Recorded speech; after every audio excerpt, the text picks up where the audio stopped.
Hello, നമുക്കൊരു അടിപൊളി tasty ആയിട്ടുള്ള ബീഫ് ഫ്രൈ ഉണ്ടാക്കിയാലോ. അപ്പോൾ അതിന് വേണ്ടിയിട്ട് നമുക്ക് ബീഫ് നന്നായിട്ട് കഴുകി വൃത്തിയാക്കി എടുക്കുക. അതിലേക്ക് നമുക്ക് ഇഞ്ചി വെളുത്തുള്ളി പേസ്റ്റ്, ഉപ്പ്, കുരുമുളക് പൊടി, മഞ്ഞൾപ്പൊടി, മുളക് പൊടി എല്ലാം ഇട്ട് നന്നായിട്ട് വേവിച്ചെടുക്കുക. ഒരു 8 വിസിൽ കേട്ടോ.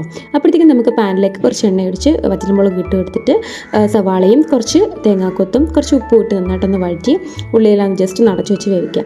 ഒന്ന് വഴണ്ട് വരുമ്പോഴത്തേക്കും നമുക്കതിലേക്ക് മഞ്ഞൾപ്പൊടി ചേർത്ത് കൊടുക്കാം. പിന്നീട് നമ്മൾ വേവിച്ച് വെച്ചിരിക്കുന്ന ബീഫും കൂടി ചേർത്ത് കൊടുക്കാം. എന്നിട്ട് എല്ലാം കൂടി ഒന്ന് സോർട്ട് ഔട്ട് ചെയ്യാം.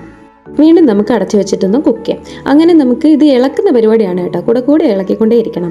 എന്നിട്ട് നമുക്ക് കുറച്ച് കുരുമുളക് പൊടി, മസാലപ്പൊടിയോട് ഇടയ്ക്ക് ചേർത്ത് കൊടുക്കാം. കുറച്ച് മുളക് പൊടിയോട് ചേർത്ത് കൊടുക്കാം. ഒരുപാട് ചേർക്കേണ്ട, നമുക്ക് എരിവ് കറക്റ്റാക്കിയിട്ട് ചേർത്താൽ മതി.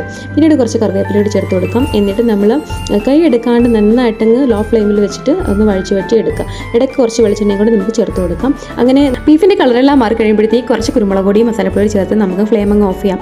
അപ്പോൾ നമ്മുടെ അടിപൊളി ടേസ്റ്റി ആയിട്ടുള്ള ബീഫ് ഫ്രൈ റെഡി ആയിട്ടുണ്ട്. എന്നാൽ പിന്നെ കഴിക്കുകയല്ലേ. Okay, by.